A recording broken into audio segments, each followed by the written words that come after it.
Adams, and alongside Nate Burleson, Peter Schrager, and Kyle Brandt. That's right. And guys, it is time now for...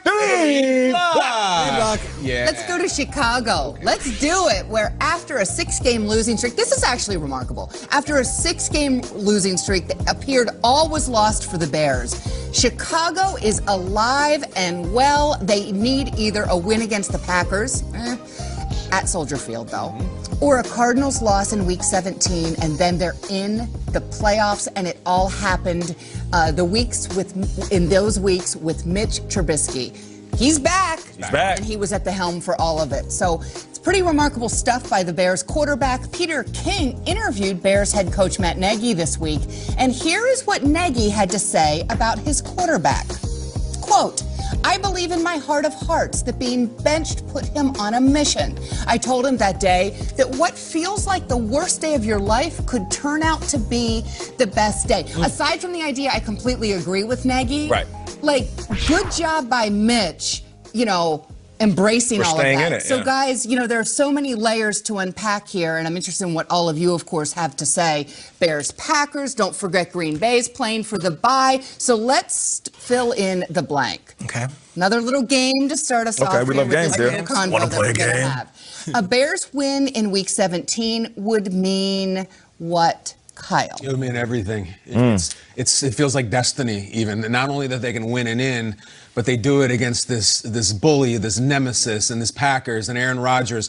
It's funny how this thing breaks down, because the Bears need a champion. They need a knight in shining armor. And they really have two options. Give me the two options that the Chicago Bears have to be their champion this weekend. It's one of those two people has to be a champion. Now, on the left, Mitch Trubisky. He beats Aaron Rodgers and the Packers. That's great.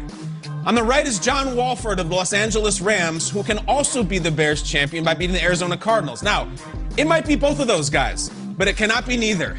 If both of those gentlemen have rough days on Sunday, the Bears are not going to the playoffs.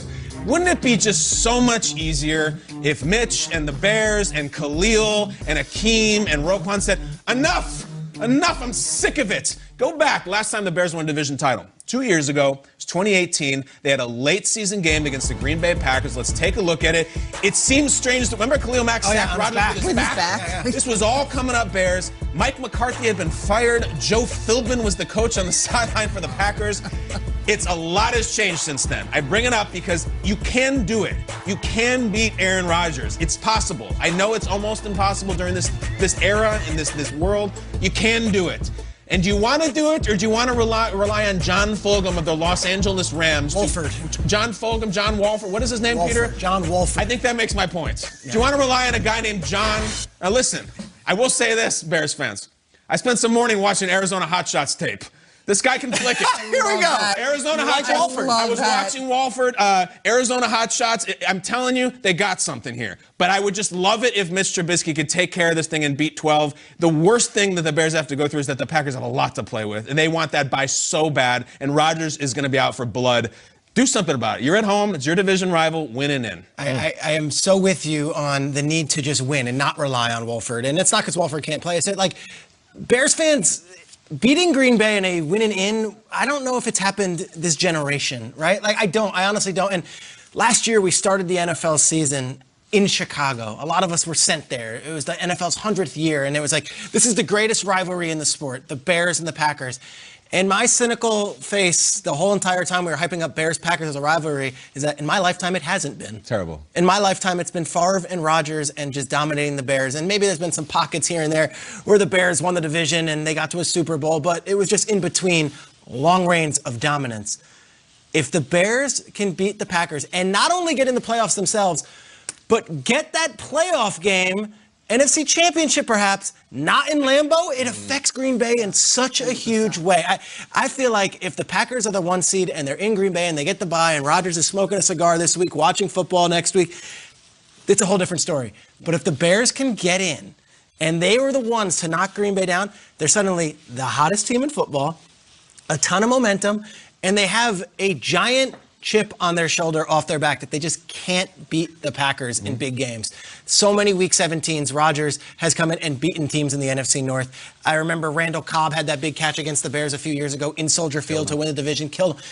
Go and win this. And then what does that mean for Nagy and Trubisky? How cool would that be? After less than 6 weeks ago being laughed out of town, these guys are the ones to give the Bears fans some pride, to give the Bears fans some hope, and to finally look at Green Bay and said, yeah, we just turned the tables and we flipped your season upside down in the process. I think Trubisky and Nagy have made a real statement the last few weeks, and as much as he's talking to Peter King and he's using his words, I almost like the fact that they're kind of doing it under the radar. They're not saying, look at us, we've scored 30 points all these weeks, look at us, we can do it, we told you so. No, they still got business to take care of. And honestly, I think they might do it this weekend. Yeah, you guys are both spot on. You guys are spot on. For me, I'll repeat what Kyle said in the very beginning, and I'll add a little twist. It means everything for Trubisky. This is the game of his career. This is it. This is everything that he wants. You have destiny in the palm of your hands. And if you were to look at Mitchell Trubisky over the last couple of years, they were bad. Some would say super bad. And they went from that to playing just like some badasses. And all of a sudden, you're looking at Mitchell Trubisky, you know, a year ago, you say, hey, Mitch, are you the starting quarterback for the Chicago Bears? He'd say, yeah. And he said, give me your ID. And he'd look at it and say, no, this isn't you. This is a fake ID. You're not the guy that we thought you'd be. You from Hawaii? Yeah, you from Hawaii, fam? And now he's sitting back, he's like, no, I'm McLovin. Yeah. Nah, I'm Mitchell Trubisky. Yeah. Like, I'm the man. And if they get this win, and they do it in a convincing manner, all the while Mitchell Trubisky playing well, which he has been as of recently, they're going to lock him up, I feel like. And it might not be a franchise tag, which is, $30+ million. It could be a deal that fits both Mitchell Trubisky and the Chicago Bears. Because I'm not sure how many teams are suitors for Mitchell Trubisky right now. But the Chicago Bears will be put in a position where now they have to evaluate what's going on in the draft, what's going on in free agency, how many guys will be available, and who's the best fit for the job. Because if you look at the way he's playing, going into this offseason, why would you hit the reset button when Mitchell Trubisky is finally figuring it out? So for me, this is everything for Mitchell Trubisky's career. He wins this game, he will be the quarterback for the Bears next season. They declined the fifth-year option on him. Right. Yeah. Which means, like, it's a huge black eye for a quarterback today. For sure. He might earn it anyway. Earn it That's back. so cool. Well, and you know what they say in Major League Baseball? You can't believe the numbers that are put up in September, right? For any number of reasons. A lot of veterans have checked out. A lot of pennant races are decided. If they believe now in Trubisky, to me, that's a little bit like believing September numbers in MLB. If he beats the Packers, then you're talking about he's our guy and build a statue to him. So Right. That's going to be like Peter. Or when Kyle. Kyle, all when you look were like. in love with Wolford when he was picking up your tab at the golf course, but then in the next where you got to count on him, Right. little shakier, right? Little shakier. You got to get up and down too. That's tough. I just have to inject a little bit into this. It's all great, and Rodgers kills them. I know. Yeah. Kills them. Like the idea. I'm interested, Peter. Like, because you kind of said it at the end. You're like, I think they might get him. I think they might get him. They might win. Montgomery's been amazing. Like, it's all Trubisky. David Montgomery is a 1,000-yard rusher now. He's one of the hottest running backs in the league. He's got to have a huge day. We're seeing the Packers coming off of putting the brakes on Derrick Henry. The defense is getting more confident. They got A.J. Dillon now. Like, it's a tall task to beat Rodgers and the Packers. Not just the Bears. Who in the league could beat Rodgers and the Packers? I don't know. I don't either. And the Trubisky thing is fascinating because you get drunk on it and you say, oh, yeah, he's our guy, here's a guy. Yeah. He was so bad at so many moments. It's a real decision if you're going to give him a huge contract after this run. And yet again, he's done everything he possibly can to at least earn